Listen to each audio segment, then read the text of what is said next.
Good Friday, everyone. I'm Cyrus Webb, and welcome to Conversation Daily News. Glad you all could be with us.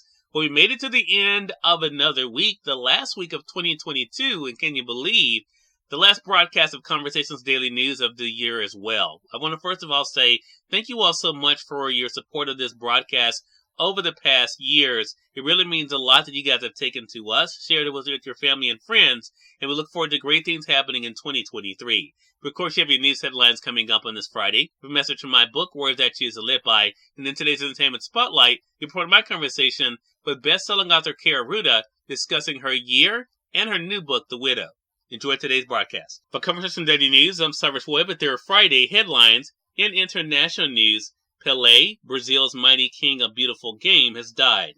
Pelé, the Brazilian king of soccer, who won a record 3 World Cups and became one of the most commanding sports figures of the last century, died on Thursday. He was 82 years old. The standard bearer of the beautiful game had undergone treatment for colon cancer since 2021. The medical center where he had been hospitalized for the last month said he died of multiple organ failure as a result of the cancer. Pelé changed everything. He transformed football into art and entertainment. Neymar, a fellow Brazilian soccer star, said on Instagram, "Football in Brazil elevated their standard thanks to the king. He is gone, but his magic will endure. Pelé is eternal."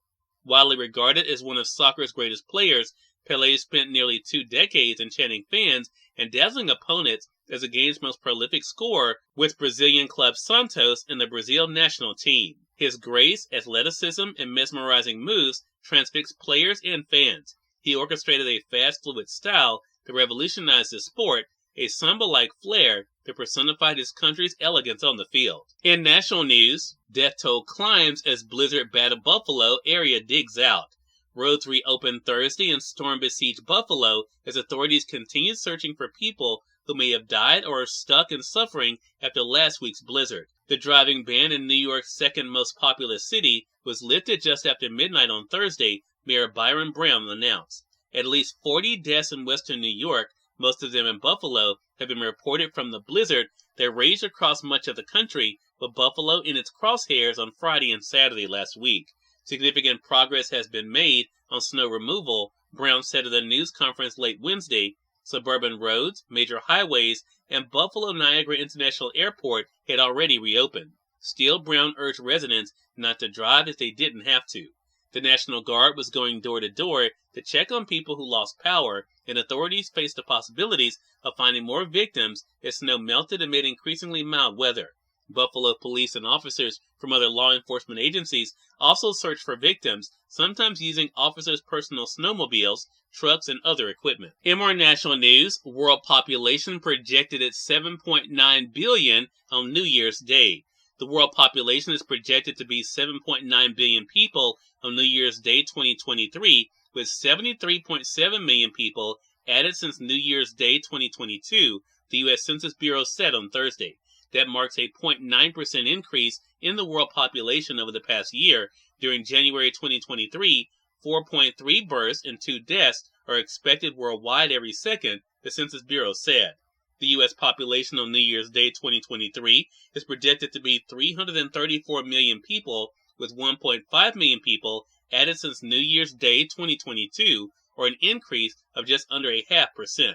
The U.S. is projected to have a birth every 9 seconds and a death every 10 seconds in January 2023. Net international migration is expected to add a person to the U.S. population every 32 seconds. In entertainment news, Avatar: The Way of Water crosses $1 billion in ticket sales in just 14 days. Avatar: The Way of Water has made $1 billion in ticket sales in just 2 weeks. James Cameron's blockbuster, the sequel to the highest-grossing movie of all time, joins Jurassic World Dominion as a 10-figure earner this year and may depose Tom Cruise's Top Gun Maverick as the highest-grossing 2022 release by the end of its time in theaters. Avatar's performance means that 2022 will end with 3 films passing the billion-dollar threshold at the box office. While that's a far cry from the $9 billion grossers that 2019, the final full box office year before the pandemic had, it's still an increase from 2020 and 2021, which had 0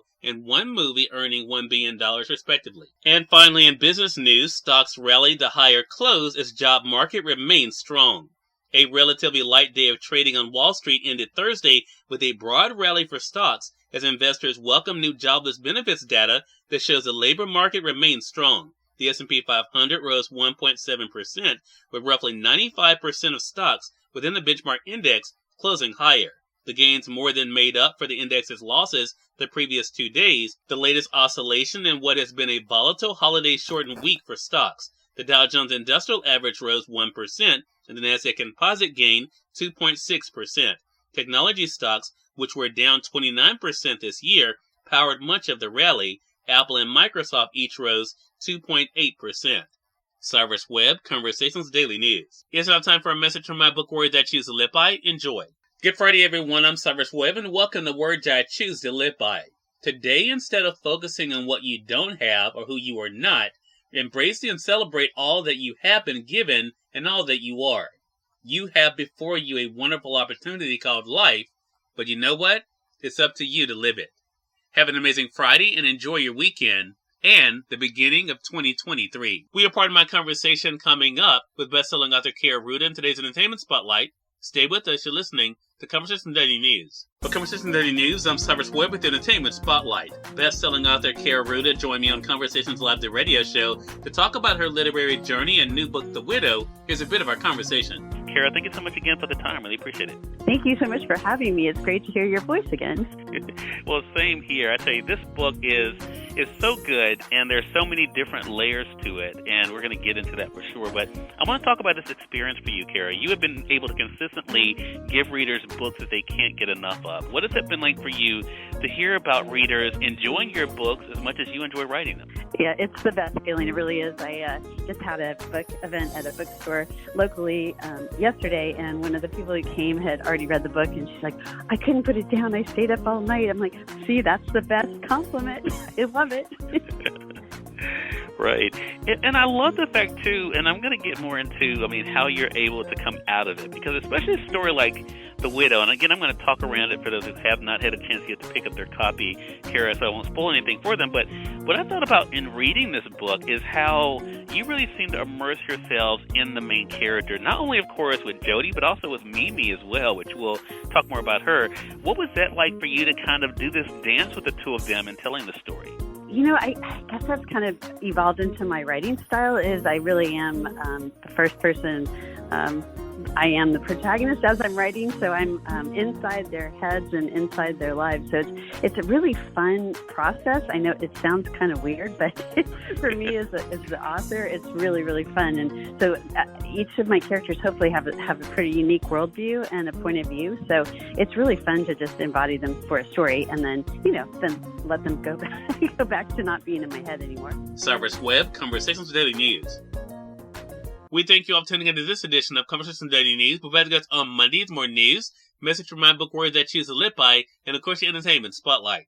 Until then, our host Cyrus Webb saying, as always, enjoy your day, enjoy your life, enjoy your world. Thank you all for choosing Conversation Daily News today. Now let's go make it a great one.